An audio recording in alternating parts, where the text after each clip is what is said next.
Hey everybody, Kyle Goeth here from GoatFilmReviews.com and the Goat Film Reviews YouTube channel, and I've got my first reaction to the new Disney film, Moana 2. Full disclosure, I'm a fan of the original Moana. I liked it quite a bit. It's not a movie I've revisited as much as most people on Disney+. It is consistently one of the top things streamed on Disney Plus or anywhere. It's a very well-regarded film, very well-liked by the fans, and I did enjoy the film quite a bit myself. Now, going to Moana 2, I'd heard the stories about it was a limited series for Disney Plus that got reworked into a movie, and that kind of gave me fears because, like, if you remember in the 90s, they reworked a lot of TV shows into sequels. Hunchback of Notre Dame 2, Mulan 2, well, I don't know if that one was actually a couple episodes or not, but what was the other big one? Atlantis 2. Milo's Return, that was clearly 3 episodes of a show that was just turned into a movie.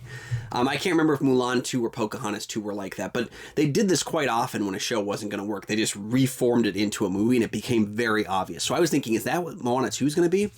Not necessarily, because I don't think the movie feels like a bunch of different episodes. It feels very similar to the first film.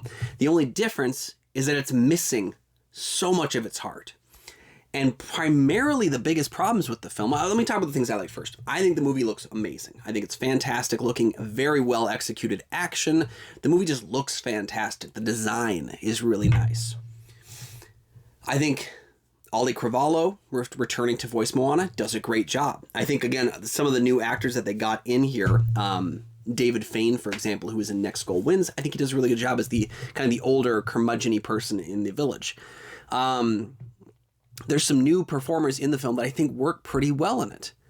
But going back to the biggest problems I had with it, and what really made the movie experience more of a mixed bag and generally just kind of an okay experience, was this film felt very, what term?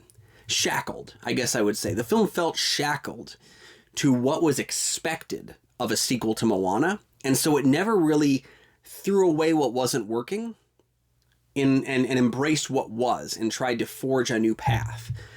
Primarily, this movie has a ton of music in it.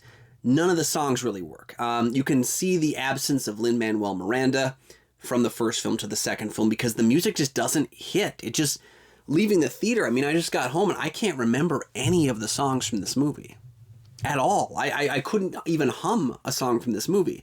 But you know how much difficulty I had getting How Far I'll Go out of my head, or Shiny? I could not get those songs out of my head after the first film.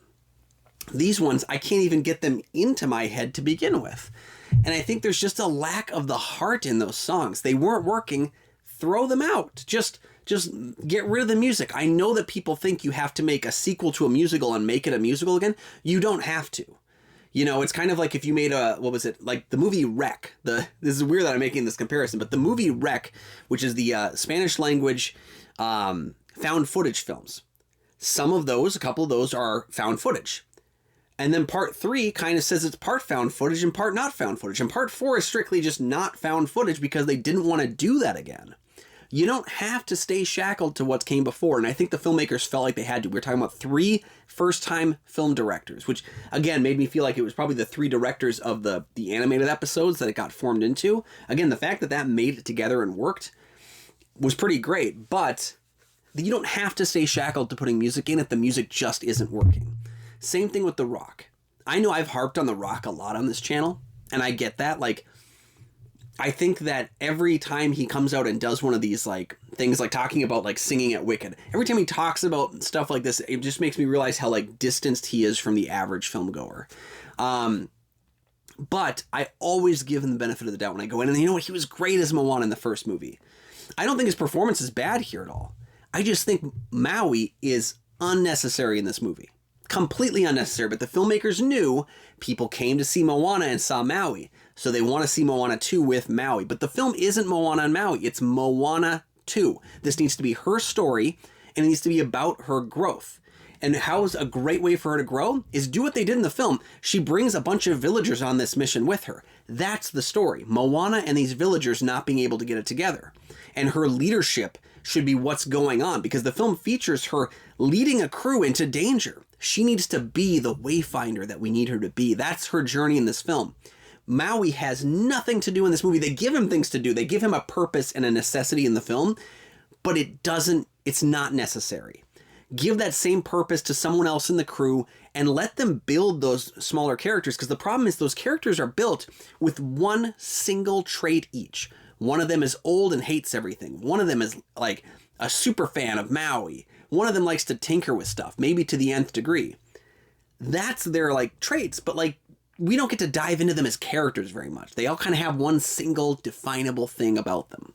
And I think if you got rid of the Maui scenes, because there are a couple of scenes early on and then he kind of picks up with the crew, if you just got rid of him completely, because this is her story, I think the film would have a lot more going on in terms of what her getting to know them and her getting to lead them would do to her character growth. Because her leaning on Maui, especially in the third act, feels like she's not growing in the same way. And that's a miss. So overall, the film is a very mixed experience for me because I think it looks great. I think the action set pieces that they developed for the film are very fun to watch, but not many of the jokes land.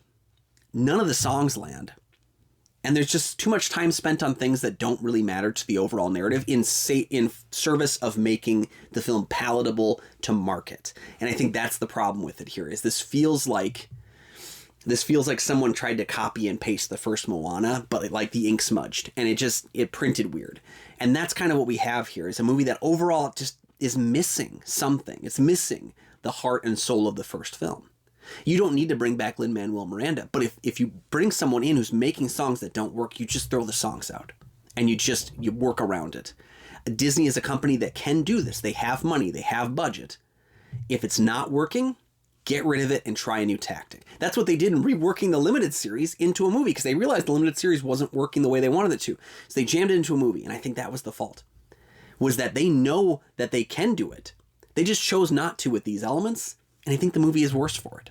So those are my thoughts on Moana 2. I was incredibly mixed on it. I can't recommend the film to you. I didn't hate it. If you saw it and you loved it, hey, that's great. I hope you did. I just didn't. But you can leave your thoughts on the film down below in the comments section. I'd love to hear about them. And while you're down there, please like and subscribe. There are 2 free things you can do that help to support the channel immensely. And you never miss new episodes of the show as they drop. You can also check out goatfilmreviews.com for my many written reviews. You can check out Goat Film Reviews on Facebook. You can follow me personally at Almighty Goatman on Twitter, Instagram, Letterboxd, Threads, and yes, I'm on Blue Sky. And you can check out my show, Kyle and Nick on Film, that I co-host with Nick Polatichuk from the St. Paul Filmcast. We have new episodes of that show every single week. Go ahead and check those out. There's also a link in the video description for this video for the Minnesota Film Critics Association, of which I am a member. You can check out other film critics' reviews of popular, new, and classic films, as well as more of my stuff over there. Thank you so much for joining me, and we'll see you next time. Bye-bye.